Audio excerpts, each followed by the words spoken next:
Hi there guys, and welcome to another episode of the Cover Zero show with me, your host Simon Conboy. Another game preview today for week 4. I will be previewing the London game this weekend with the Saints and the Dolphins travelling to Wembley Stadium. Opposite ends of the spectrum last week, Saints had a good win over the Panthers, dominated that game. By far the most convincing they've looked on both sides of the ball. Managed to get the run going a little bit. Defence wasn't an absolute mess, even though the Panthers have their own issues on that side of the ball. Whereas the Dolphins had a complete disaster against the Jets. Just got handled on both ends of the line of scrimmage, offensively, defensively. Could not get enough going. The offence was the real issue there. Jay Ajayi got absolutely shut down. A lot of drops from the receivers who were struggling to get separation. And as a result, they only put up 6 points on the last play of the game. So that was an embarrassing defeat against the lowly Jets.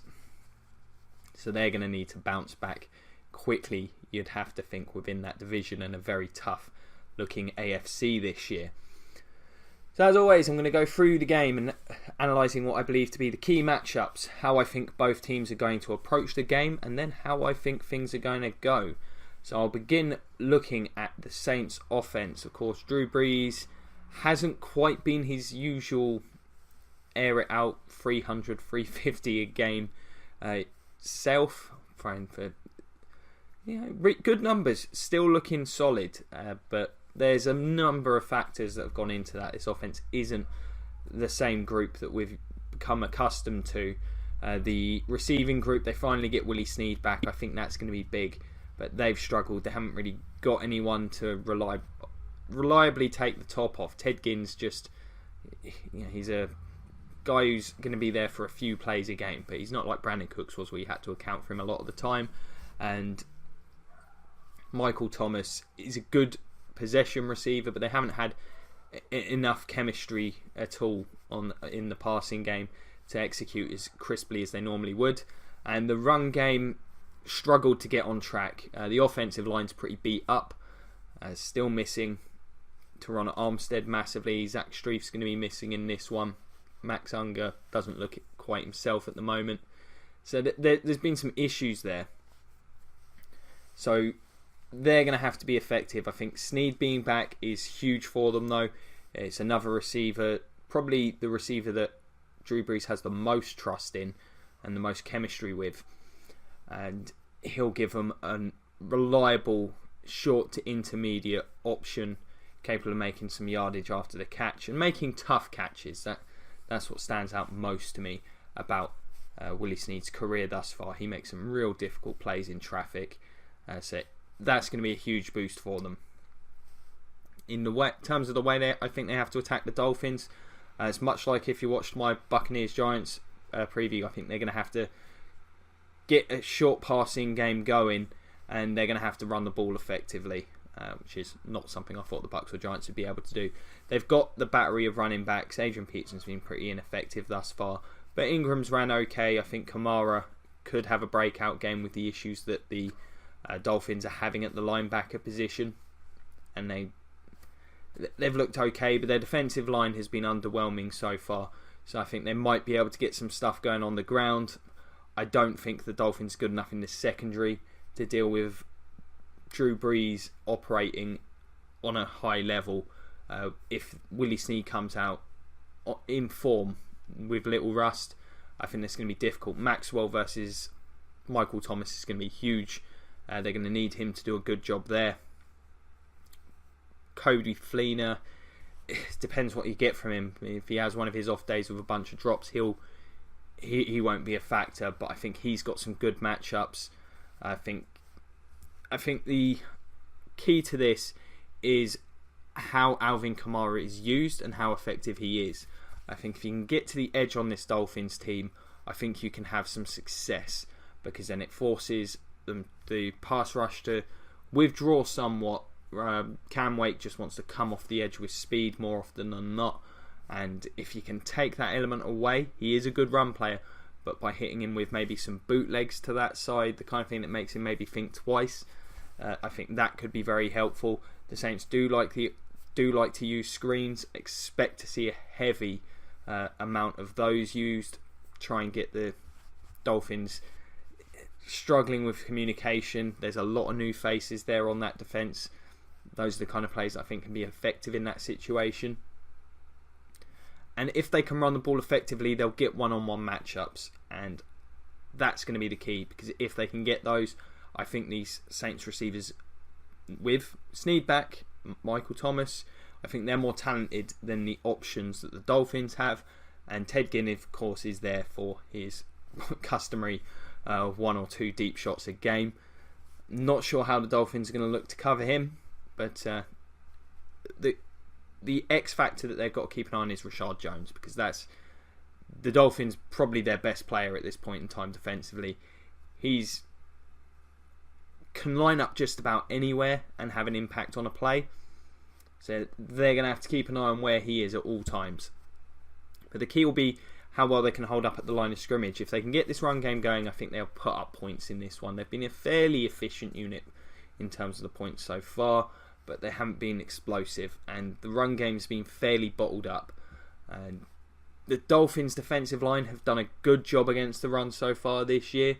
Sue's playing pretty well at this point. William Hayes has been a good addition, and generally these tackles are playing pretty well, and they're doing a good job of shielding what's a linebacker group that's still looking to get his bearings together somewhat. And Cam Wake, as I've mentioned, dangerous player. Cam Wake's going to be the biggest issue.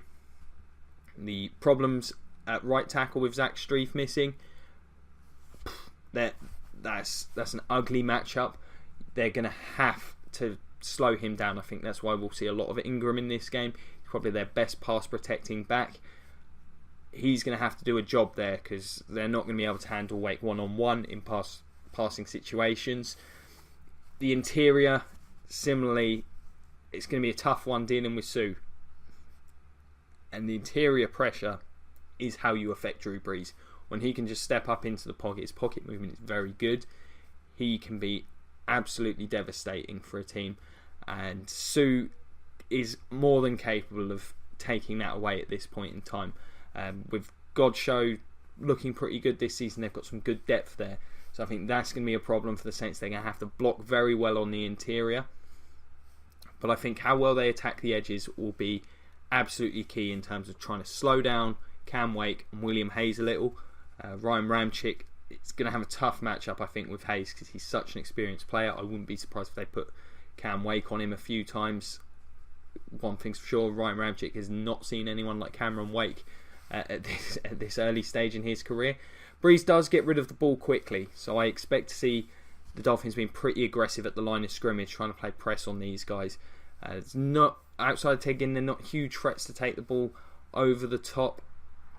So I think you'll see that, and it will come down to how much pressure they can get with that front four. I do not expect to see much blitzing at all. The linebackers are going to need to help out. I think they're going to play a lot of zone in this game in the middle of the field, and they'll play man on the outside.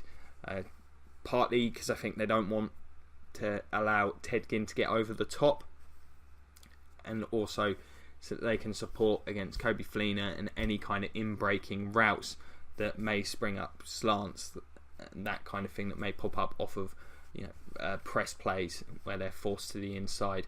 The safeties, Rashard Jones, I expect to see him all over the field. If they're going to blitz, I expect him to be the blitzing man. I expect to see him being the 8th man in the box if the Saints do get some success in the run game. He's going to be everywhere. They got to identify where he is on the field and attack elsewhere, because he's a ball hawk and just an all-round dangerous player. But I think if they can get Kamara and Ingram involved both in the run and pass early and attack this team horizontally rather than vertically, I think they can have some success and put up some points on this team. If you're the Dolphins defence, much like I hinted at, front four has to get pressure, and I think those edge rushers have to dominate. Sue has to stop Brees stepping up in the pocket. They're going to have the linebackers play disciplined and set the edge. The edge rush is going to have to set the edge on the way to the quarterback so that they can try and control this run game. If they can keep the run game soft, I think they can dedicate guys exclusively to trying to cover. Breeze doesn't have the most... They're a good group of receivers, but they're not particularly explosive.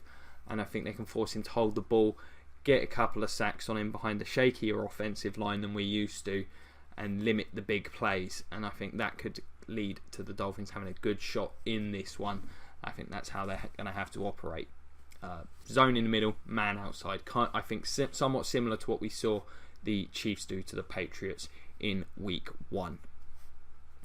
If you're looking on the other side of the ball, Jay Cutler.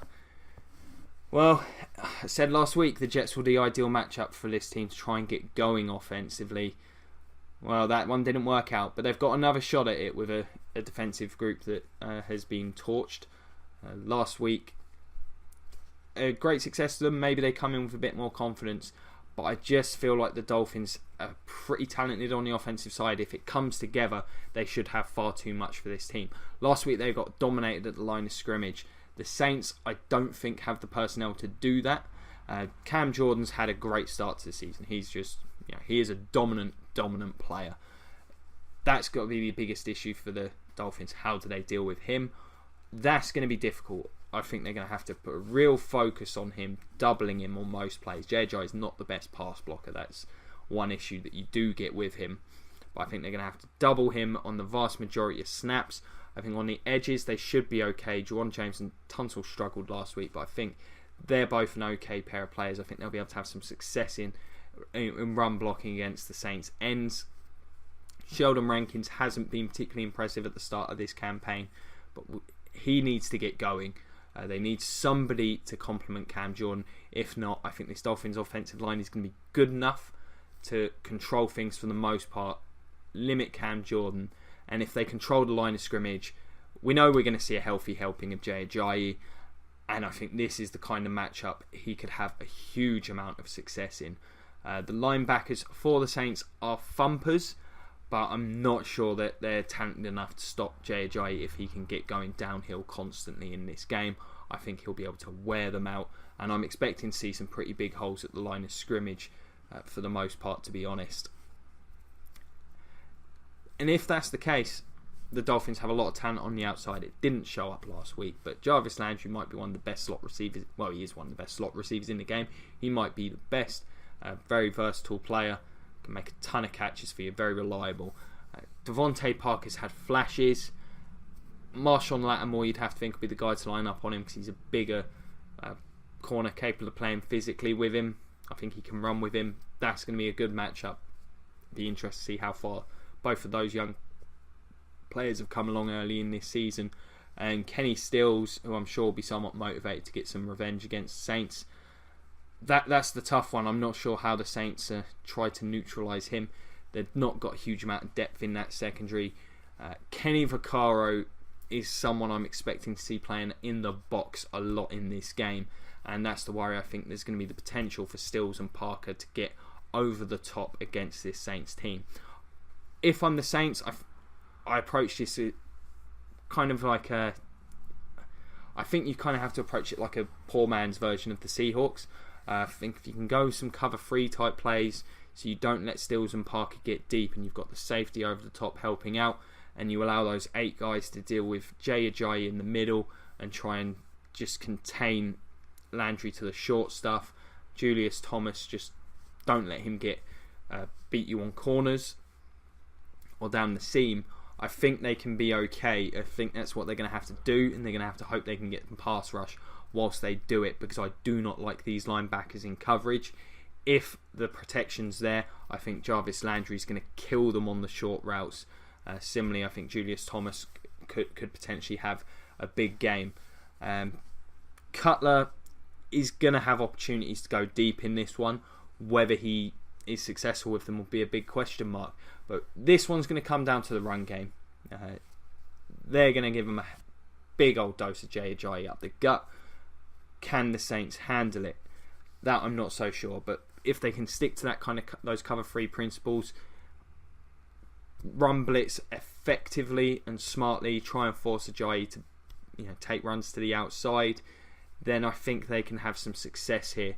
But my worry is how much pass rush they can generate and how effectively these linebackers will be able to stuff Ajayi. Because if Ajayi gets going, the coverage is not going to be good enough to deal with these guys on play action. Cutler's moving well at the moment, and I think things could get messy.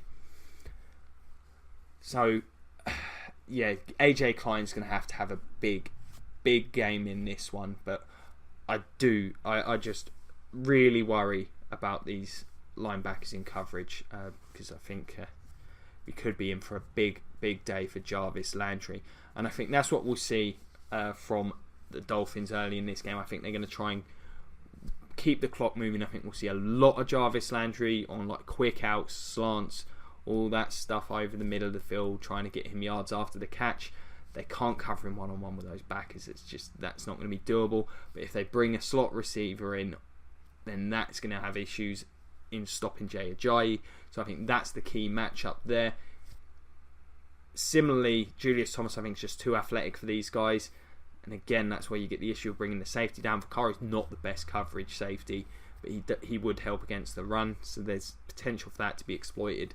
So if Cutler can play off those guys and they have an effective running game, I think they can wear this Saints defence down to the point where they'll be able to beat them over the top, because they'll force them into taking some chances, particularly with regards to stopping Jay Ajayi, and that'll be their route to success. If you're the Saints, I think you have to play it pretty conservatively, hope to get some turnovers and hope that the pass rush is there, but they've got to attack the line of scrimmage effectively.